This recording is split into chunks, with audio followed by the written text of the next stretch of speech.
Hello student, आज मैं आप लोगों के साथ पार्टनर्स कैपिटल अकाउंट को डिस्कस करूंगी। तो चलिए हम स्टार्ट करते हैं आज की क्लास। और आज की क्लास में बच्चों हम पार्टनर्स कैपिटल अकाउंट को डिस्कस करने से पहले जो मैंने आप लोगों को कल पढ़ाया था पार्टनरशिप डीड, उस पर मैं एक क्वेश्चन लेकर आई हूँ जिसको हम लोग पहले सोल्व करेंगे। उसके बाद हम लोग डिस्कस करेंगे कि पार्टनर्स कैपिटल अकाउंट क्या होता है और साथ ही हम पार्टनर्स के कैपिटल अकाउंट का लेखा एक पार्टनरशिप में किस तरह से करते हैं।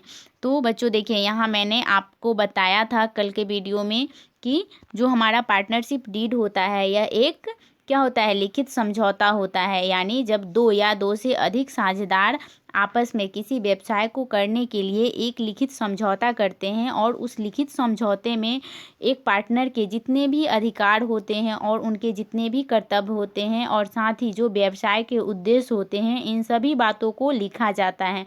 तो बच्चों मैंने आपको यह भी बताया था कि यदि एक फॉर्म का संचालन किया जा रहा है और उस फॉर्म में पार्टनरशिप डीड को नहीं बनाया गया है तो ऐसा बिल्कुल नहीं होगा कि पार्टनरशिप नहीं चलेगा।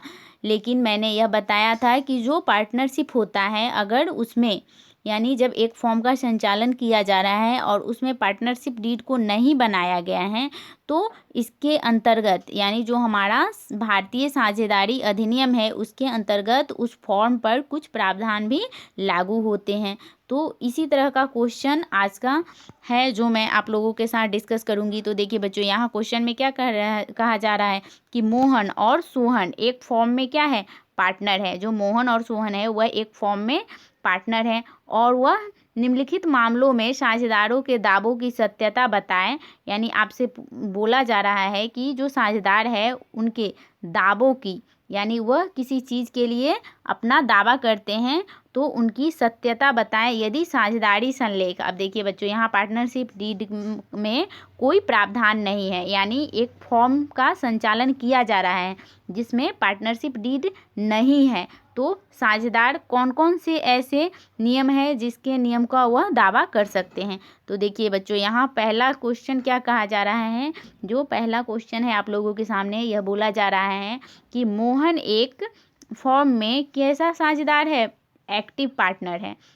मोहन जो है एक फॉर्म में एक्टिव पार्टनर है, वह प्रति वर्ष 10,000 रुपया वेतन का मांग करता है। तो बच्चों आप यहाँ बताइए कि जो मोहन है उसका जो यह दावा है एक फॉर्म के ऊपर, यह सही है या गलत है। तो बच्चों मैंने आपको कल बताया था कि यदि किसी पार्टनरशिप में यानी किसी फॉर्म में पार्टनरशिप डीड नहीं है तो उसमें एक साझेदार यानी एक पार्टनर किसी भी तरह के सैलरी का डिमांड नहीं करेगा। हाँ, लेकिन अगर यहाँ पे इस तरह का क्वेश्चन रहता कि पार्टनरशिप डीड है, तो अगर पार्टनरशिप डीड में पार्टनर के सैलरी की बात कही गई है तो उनको सैलरी मिलती, लेकिन यहाँ पे पार्टनरशिप डीड तो है ही नहीं इस फॉर्म में। तो फिर एक जो साझेदार है यानी जो मोहन जो एक एक्टिव पार्टनर है वह किसी भी प्रकार के सैलरी का डिमांड नहीं कर सकता है। तो मोहन का दावा कैसा है, मोहन का दावा है गलत। ठीक है बच्चों, मोहन का दावा गलत है। ठीक है, उसके बाद देखिए आपके सामने दूसरा क्वेश्चन क्या है कि मोहन और सोहन यानी मोहन और सोहन ने पूंजी के रूप में 20,000 रुपया और 50,000 रुपया फॉर्म में लगा रखा है। यानी दो पार्टनर हैं, मोहन है और सोहन है। तो ये फॉर्म के ये पार्टनर हैं और इन्होंने फॉर्म में कितना पैसा लगाया है, 20,000 रुपया लगाया है और एक ने 50,000 रुपया लगाया है। और मोहन चाहता है यानी जो मोहन पार्टनर है फॉर्म का, वह चाहता है कि लाभों का बंटवारा बराबर हो। तो बताइए बच्चों कि इनका जो यह दावा है यह गलत है या सही होगा। तो बच्चों देखिए, यहाँ ये जो मोहन है इनका दावा क्या है, बिल्कुल सही है। क्यों सही है, क्योंकि मैंने आपको बताया था कि जो हमारा पार्टनरशिप डीड होता है, तो अगर मान लीजिए किसी फॉर्म ने पार्टनरशिप डीड नहीं बनाया है तो उसमें उस फॉर्म में जितने भी लाभ होंगे उनका जो बंटवारा होगा वह सभी पार्टनर में कैसा होगा, बराबर होगा। ठीक है बच्चों, तो जो मोहन है उनका दावा बिल्कुल सही है। अब देखिए बच्चों, तीसरा नंबर क्वेश्चन जो है वो क्या बोल रहा है आप लोगों के सामने, यहाँ बोला जा रहा है कि श्याम ने फॉर्म को ऋण दिया। यानी श्याम है वह अपने फॉर्म को क्या दिया है, ऋण दिया है, लोन दिया है, और वह ऋण पर 10% वार्षिक दर से ब्याज की मांग करता है। तो क्या होगा, इनका दावा सही होगा या गलत? तो बच्चों मैंने आपको बताया था कि श्याम को ऋण पर ब्याज, अगर पार्टनरशिप डीड है तो उसमें चाहे उस फॉर्म में पार्टनरशिप डीड हो या नहीं हो, फिर भी उस फॉर्म को कितना प्रतिशत दर से उनको ऋण पर ब्याज मिलेगा, तो 6% की दर से मिलेगा। तो यहाँ पे क्या होगा, यह जो श्याम के द्वारा जो यह दावा किया जा रहा है कि उनको ऋण पर ब्याज 10% चाहिए, तो उनका यह दावा क्या है, गलत है। ठीक है बच्चों, उनका यह दावा गलत है। उसके बाद देखिए अगला क्वेश्चन क्या है कि श्याम चाहता है कि, अब देखिए बच्चों यहाँ क्या है कि श्याम जो है वह चाहता है कि उनके पूंजी पर 6% वार्षिक दर से ब्याज क्रेडिट किया जाए। तो बच्चों देखिए अब यहाँ पूंजी पर ब्याज, अब मैंने आपको कल बताया था कि यदि हमारे पास पार्टनरशिप डीड नहीं है, यदि पार्टनरशिप डीड है और पार्टनरशिप डीड में उल्लेख किया जाएगा कि 6% की दर से उनको ब्याज मिलेगा तो उनको मिल सकता है, लेकिन जब पार्टनरशिप डीड नहीं है तो इसमें उनकी पूंजी पर कोई भी ब्याज नहीं दिया जाएगा। हाँ, लेकिन अगर पार्टनरशिप डीड होता और यहीं पे वह अपने फॉर्म में अतिरिक्त पूंजी लगाते तो उन पर 6% दर से ब्याज हो सकता था, लेकिन यहाँ क्या है, वह एक सामान्य साझेदार की तरह ही वह अपने फॉर्म में पूंजी लगाए हैं, तो उनको 6% की रेट से ब्याज नहीं मिलेगा। तो उनका जो यह दावा है यह कैसा है, एक दावा उनका गलत है। वहीं पे बच्चों नीचे देखिए मैंने यही क्वेश्चन को नीचे सॉल्यूशन यहाँ दे रखा है, तो आप लोग इस वीडियो से स्क्रीनशॉट ले सकते हैं। ठीक है बच्चों, अब चलिए हम आगे देखेंगे कि आगे क्या पढ़ना है। देखिए बच्चों अब यहाँ क्या पढ़ना है आप लोगों को कि जब एक फॉर्म का निर्माण होता है तो उस फॉर्म में जितने भी पार्टनर होते हैं उनके कुछ अधिकार होते हैं और साथ ही उनके कुछ दायित्व भी होते हैं, उनके कर्तव्य भी होते हैं। तो बच्चों जो हमारे फॉर्म में जितने भी पार्टनर हैं उनके अधिकार क्या हैं, उनके अधिकार देखिए बच्चों, जो हमारा भारतीय साझेदारी अधिनियम है यह सभी साझेदारों को चाहे किसी भी तरह का फॉर्म हो, उनके पास यदि पार्टनरशिप डीड नहीं है, चाहे यदि है भी तो भी उनके जितने भी पार्टनर है, एक फॉर्म के जितने भी पार्टनर हैं उन सभी को कुछ अधिकार मिले हैं। जैसे देखिए बच्चों उनको व्यवसाय में भाग लेने का अधिकार है, यानी जो पार्टनर हैं, एक फॉर्म के जो पार्टनर हैं, जितने भी पार्टनर हैं वह अपने व्यवसाय में भाग ले सकते हैं। साथ ही सभी मामलों में अपनी राय को रखने और सुने जाने का भी अधिकार है, यानी जो व्यवसाय है उसमें वह अपने विचार को रख सकते हैं और उनके व्यवसाय में जो बातें एक दूसरे के साथ साझा की जाती है उनको यह सुन भी सकते हैं। ये सारे अधिकार एक पार्टनरशिप में पार्टनर को मिलते हैं। उसके बाद देखिए बच्चों साथ ही उनको व्यवसाय के, यानी जो फॉर्म है उसके पुस्तक हैं, यानी जो फॉर्म है जो इस व्यवसाय का जो व्यवसाय किया जा रहा है उससे जुड़ा हुआ जितना भी बुक है यानी रिकॉर्डिंग किया जाता है, इन सभी को एक पार्टनर को देखने का अधिकार है। साथ ही उनको लाभ में हिस्सा प्राप्त करने का भी अधिकार है। अब देखिए बच्चों यहाँ क्या है कि जब एक फॉर्म में जितने भी पार्टनर हैं, यानी एक फॉर्म में जितने भी पार्टनर हैं, अगर उस फॉर्म को कोई लाभ होता है तो जितने भी पार्टनर हैं उन सभी को उसमें हिस्सा लेने का क्या है, अधिकार है, उन सभी को उस लाभ में हिस्सा लेने का अधिकार है। उसके बाद देखिए बच्चों यहाँ साथ ही आपको क्या बोला जा रहा है कि जो भुगतान करने पर उसके क्षतिपूर्ति प्राप्त करने का अधिकार है। अब यहाँ क्या कहा जा रहा है कि जो भुगतान करने पर, यानी कोई पार्टनर अपने फॉर्म के लिए कोई पेमेंट करते हैं, कुछ पैसा देते हैं और उनको लगता है कि उनसे क्षति हुई है उनके पैसों की, तो वह अपने फॉर्म से क्षतिपूर्ति प्राप्त करने का भी अधिकार रखते हैं। साथ ही क्या है कि अवकाश ग्रहण करने का अधिकार, यदि कोई फॉर्म का पार्टनर चाह रहा है कि हम उस फॉर्म से अवकाश ले तो वह अवकाश ले सकते हैं, उनको इस चीज़ का क्या है, राइट है। साथ ही बच्चों यहाँ जो संस्था है, संस्था से न निकाले जाने का अधिकार। अब देखिए बच्चों जैसे एक फॉर्म में बहुत सारे पार्टनर होते हैं, तो ऐसा नहीं है कि एक फॉर्म में किसी एक पार्टनर को जब मन हुआ तब निकाल दिए, ऐसा बिल्कुल भी नहीं होगा। उनको तब तक नहीं निकाला जा सकता है जब तक कि उनकी स्वेच्छा न हो। साथ ही देखिए बच्चों अब जिस तरह से पार्टनर के कुछ अधिकार हैं, साथ ही अब जिस तरह से उन्हें कुछ अधिकार दिए हैं भारतीय साझेदारी अधिनियम ने, तो उनके अधिकार के साथ उनके कुछ फॉर्म के प्रति क्या है, कर्तव्य भी हैं। अब देखिए बच्चों, जो साझेदार हैं यानी जो पार्टनर हैं, उनके क्या कर्तव्य हैं एक फॉर्म के प्रति। तो एक फॉर्म के प्रति उनका कर्तव्य है कि वह फॉर्म के लिए काम करें। साथ ही जो फॉर्म की हानि होती है, तो हानि को भी वह अपना हिस्सा ले, हानियों में भी हिस्सा लेने का उनका कर्तव्य है। साथ ही अपने अधिकार क्षेत्र में काम करे, यानी जो पार्टनर है वह पार्टनर अपने फॉर्म के लिए, जो पार्टनर है उनके अधिकार क्षेत्र में जो एरिया आता है उनमें वह अपने फॉर्म के लिए क्या करे, काम करे। और अपने हित का हस्तांतर न करने का अधिकार, यानी इसका कहने का मतलब यह है कि यदि कोई साझेदार अपने निजी हित के लिए किसी चीज़ का हस्तांतरण करते हैं तो ऐसा उनको नहीं करना चाहिए। यह उनका कर्तव्य बनता है कि वह अपने निजी हित के लिए किसी भी तरह का हस्तांतरण नहीं करें। ठीक है बच्चों, अब देखिए बच्चों, हम यहाँ आप लोगों को अब जो आज का जो मेरा टॉपिक था वह क्या था कि पार्टनर्स कैपिटल अकाउंट। तो बच्चों देखिए, एक फॉर्म में एक पार्टनर पैसा लगाते हैं तो उसी को हम लोग क्या कहते हैं, पार्टनर का कैपिटल कहते हैं। तो बच्चों देखिए, जब एक फॉर्म में एक साझेदार, यानी एक फॉर्म में मान लीजिए 10 साझेदार हैं, तो 10 साझेदार ने अपना पैसा लगाया, तो वह क्या है, उनके लिए क्या है, पूंजी है। और व्यवसाय के लिए भी क्या है, वो पूंजी है। तो जब उनका पैसा एक फॉर्म में लगता है तो जितने भी पार्टनर हैं उन सभी पार्टनर का कैपिटल अकाउंट को खोला जाता है। तो उनके कैपिटल अकाउंट को खोलने की 2 विधि है। एक फॉर्म उनके कैपिटल अकाउंट को 2 विधि के द्वारा अपने पास रखती है। जैसे एक है, पहला विधि क्या है कि फ्लैक्चुएटिंग मेथड के अंतर्गत उनके कैपिटल को रखा जाता है, और दूसरी विधि क्या है कि फिक्स्ड मेथड के अंतर्गत उनके अकाउंट को रखा जाता है। अब बच्चों यहाँ देखिए, जो हमारा फ्लैक्चुएटिंग मेथड होता है इसके अंतर्गत पार्टनर के कैपिटल अकाउंट खोला जाता है। ठीक है बच्चों, इनका कौन अकाउंट खोला जाता है, कैपिटल अकाउंट खोला जाता है। लेकिन जो हमारा फिक्स्ड मेथड है, यानी जब पार्टनर के कैपिटल को फिक्स्ड मेथड के अंतर्गत खोला जाता है तो इसके अंतर्गत 2 तरह के अकाउंट खोले जाते हैं। एक तो है कैपिटल अकाउंट और साथ ही दूसरा क्या होता है, करंट अकाउंट। ठीक है, तो चलिए बच्चों, हम देखते हैं कि जो फ्लैक्चुएटिंग मेथड है वह क्या है।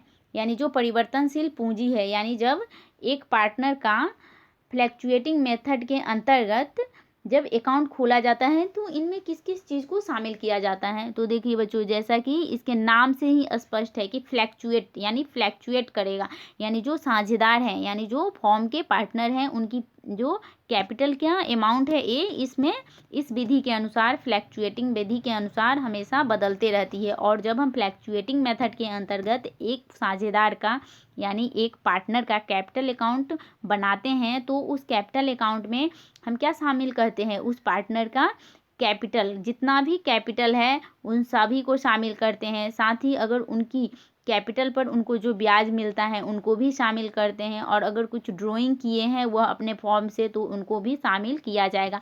फ्लैक्चुएटिंग मेथड के अंतर्गत कैपिटल अकाउंट में एक पार्टनर के जितनी भी पूंजी है और पूंजी पर ब्याज, ड्राइंग, सैलरी और वहीं पे इंटरेस्ट ऑन ड्राइंग भी शामिल किया जाएगा।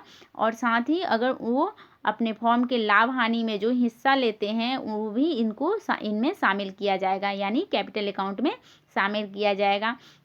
जिसके परिणाम स्वरूप क्या होता है कि उनका कैपिटल का जो राशि है वह बदलता रहता है। अब देखिए बच्चों, हम यहाँ आपको बताएंगे कि हम लोग फ्लैक्चुएटिंग मेथड के अंतर्गत एक पार्टनर का कैपिटल अकाउंट किस तरह से खोलते हैं। तो देखिए बच्चों, यहाँ क्या है कि फ्लैक्चुएटिंग मेथड के अंतर्गत पार्टनर का कैपिटल अकाउंट, तो इस साइड में क्या है, डेबिट पक्ष आता है और इधर क्रेडिट आता है। तो बच्चों यहाँ देखिए ड्राइंग, अब यहाँ एक पार्टनर का कैपिटल अकाउंट खोला जा रहा है बच्चों, तो उन्होंने अगर फॉर्म से ड्राइंग की है तो एक तरह से एक पार्टनर के लिए ड्राइंग की राशि क्या है, खर्च है। तो खर्च को हम लोग डेबिट साइड में करते हैं, तो इसलिए ड्राइंग की राशि क्या होगा, डेबिट में हो जाएगा। उसके बाद इंटरेस्ट ऑन ड्राइंग, तो इंटरेस्ट ऑन ड्राइंग की राशि भी कहाँ जाएगी बच्चों, इंटरेस्ट ऑन ड्राइंग भी क्या है, एक पार्टनर के लिए। अब देखिए बच्चों, जब हम पार्टनर का कैपिटल अकाउंट बनाएंगे तो इसमें हम पार्टनर की दृष्टि से सोचेंगे कि जो हमारा इंटरेस्ट ऑन ड्राइंग है वह क्या है, तो वह एक तरह का खर्च है। पार्टनर के लिए। और साथ ही देखिए बच्चों जो इंटरेस्ट, अब देखिए बच्चों इस यहाँ पे अगर कुछ बैलेंसिंग है फिगर है तो इसको यहाँ पे लिखा जाएगा। और साथ ही जो इंटरेस्ट ऑन कैपिटल है यानी पार्टनर के कैपिटल पे कुछ इंटरेस्ट मिल रहा है तो यह क्या है, एक पार्टनर के लिए एक इनकम है, तो इनको हम लोग क्रेडिट साइड में लिखेंगे। साथ ही यदि पार्टनर को कुछ सैलरी मिलती है तो सैलरी को भी हम लोग क्रेडिट करेंगे पार्टनर के कैपिटल अकाउंट में।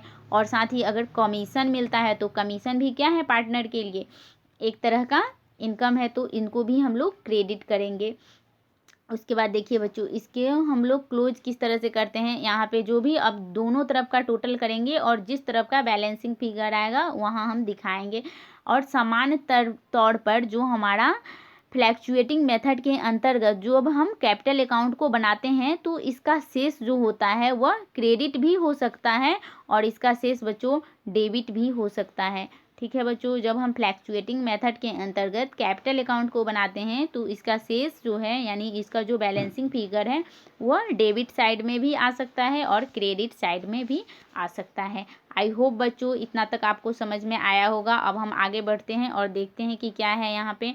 अब देखिए बच्चों मैंने आपको यहाँ तक बताया कि एक पार्टनर जो होते हैं वह अपने फॉर्म में कैपिटल को लगाते हैं, तो उनको कैपिटल जो लगाते हैं उनका लेखा जब एक पार्टनरशिप में किया जाता है तो दो विधि के अंतर्गत किया जाता है। फर्स्ट है फ्लैक्चुएटिंग मेथड और दूसरा है फिक्स्ड मेथड। तो बच्चों मैंने अभी आपको बताया कि फ्लैक्चुएटिंग मेथड के अंतर्गत एक पार्टनर के कैपिटल का लेखा किस प्रकार से किया जाता है और कौन से अकाउंट खोला जाता है। तो फ्लैक्चुएटिंग मेथड के अंतर्गत पार्टनर के केवल एक अकाउंट को खोला जाता है, वह कौन सा है, कैपिटल अकाउंट है। लेकिन वहीं पे जब हम उनका फिक्स्ड मेथड के अंतर्गत, अब देखिए बच्चों अब मैं आपको दूसरा इसका मेथड बताऊंगी जिसके अंतर्गत पार्टनर का कैपिटल अकाउंट रखा जाता है। तो जब पार्टनर का फिक्स्ड मेथड के अंतर्गत कैपिटल अकाउंट रखा जाता है तो इसमें दो तरह से इनके अकाउंट को रखा जाता है। एक होता है कौन सा, कैपिटल अकाउंट। जब हम पार्टनर के फिक्स्ड मेथड के अंतर्गत उनके कैपिटल का लेखा करते हैं तो हम उनका दो अकाउंट खोलते हैं, एक खोलते हैं उनका कैपिटल अकाउंट और दूसरा कैपिटल अकाउंट और दूसरा कौन सा अकाउंट खोलते हैं, करंट अकाउंट खोलते हैं। ठीक है बच्चों, करंट अकाउंट खोलते हैं। और साथ ही बच्चों मैंने आपको यहाँ पे मैं आपको बताती हूँ कि जो इसमें पार्टनर होते हैं उनका जो कैपिटल का अमाउंट होता है वह क्या होता है, हमेशा फिक्स होता है।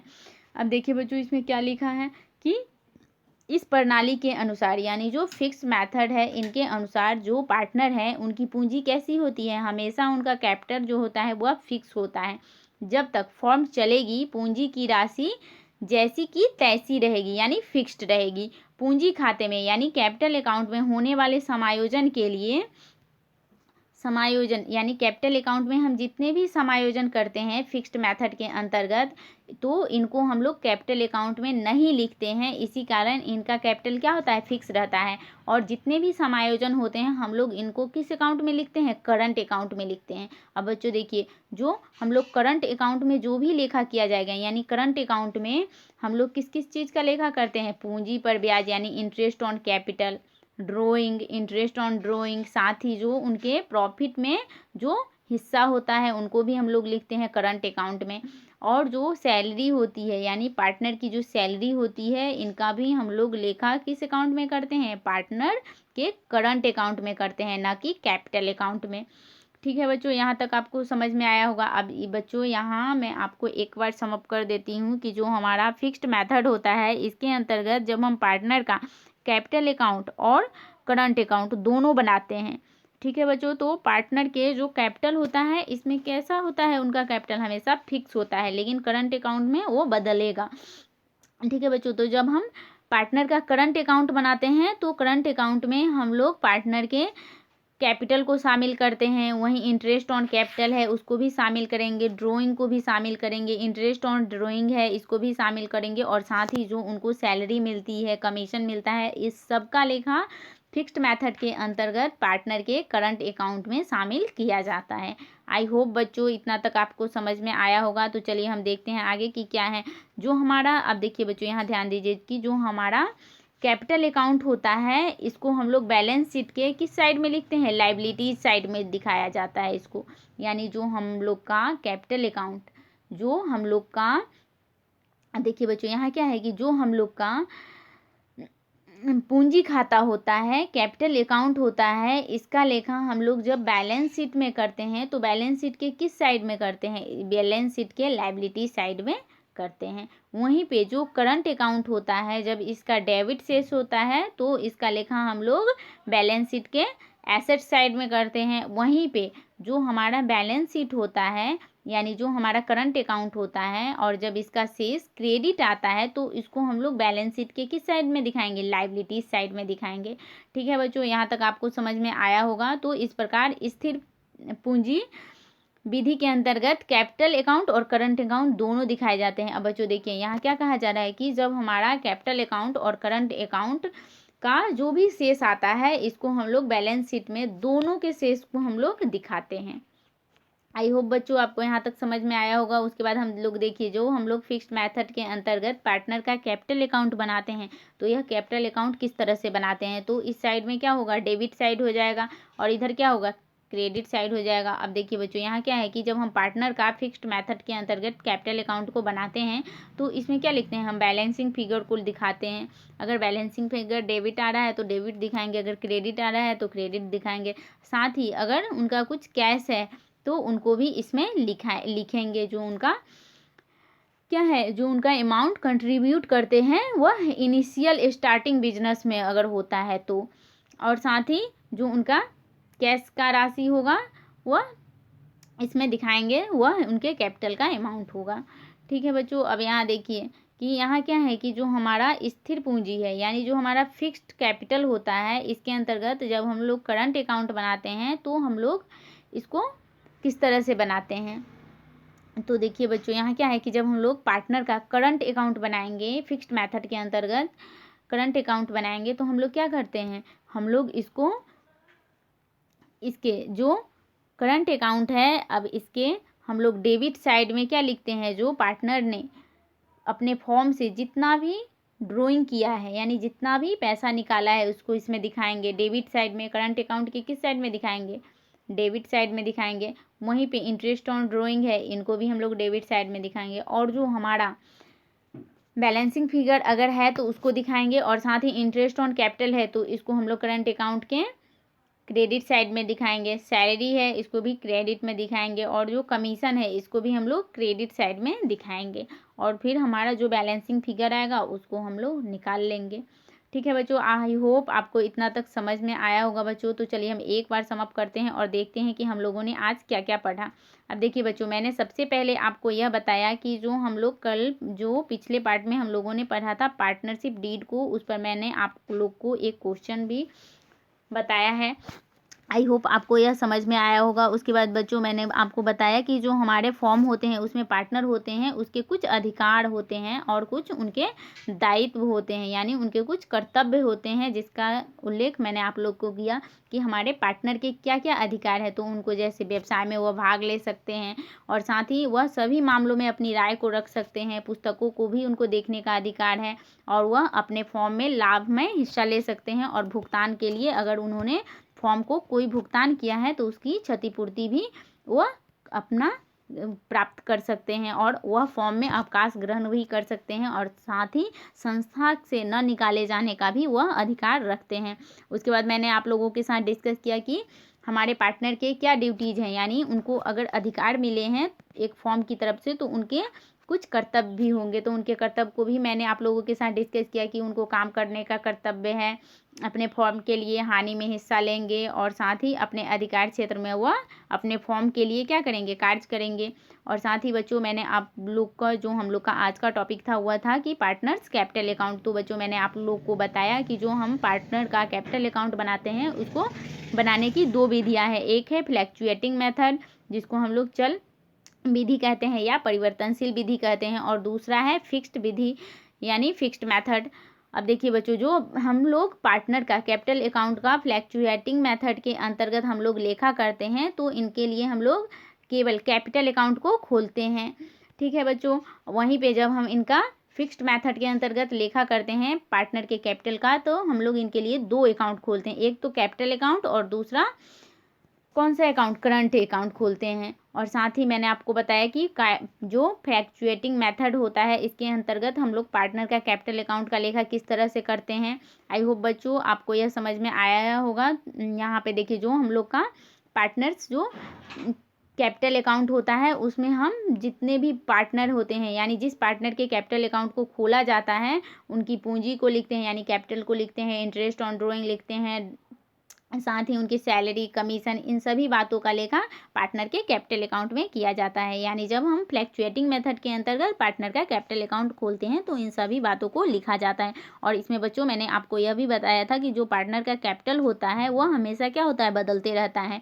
अब दूसरी विधि मैंने आपको बताई थी पार्टनर के कैपिटल की रखने की, क्या फिक्स्ड मैथड। अब बच्चों मैंने आपको बताया था कि जो पार्टनर के फिक्स्ड मैथड होते हैं इसके अंतर्गत पार्टनर के दो अकाउंट बनाए जाते हैं। कौन कौन, एक तो होता है कैपिटल अकाउंट।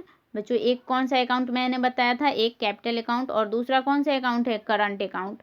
तो बच्चों मैंने आपको बताया था कि जब हम पार्टनर के कैपिटल अकाउंट को इसमें बनाएंगे तो उनका जो कैपिटल की राशि होगी वह हमेशा फिक्स होगी, वह बदलेगी नहीं। लेकिन जब हम पार्टनर का करंट अकाउंट बनाएंगे तो उनमें इसका जो बैलेंसिंग फिगर आएगा वो बदलेगा। और बच्चों मैंने यहाँ आप लोगों के साथ डिस्कस किया कि जब हम फिक्स्ड मेथड के अंतर्गत हम पार्टनर के कैपिटल अकाउंट को बनाते हैं तो उनमें कौन कौन से आइटम को शामिल करते हैं।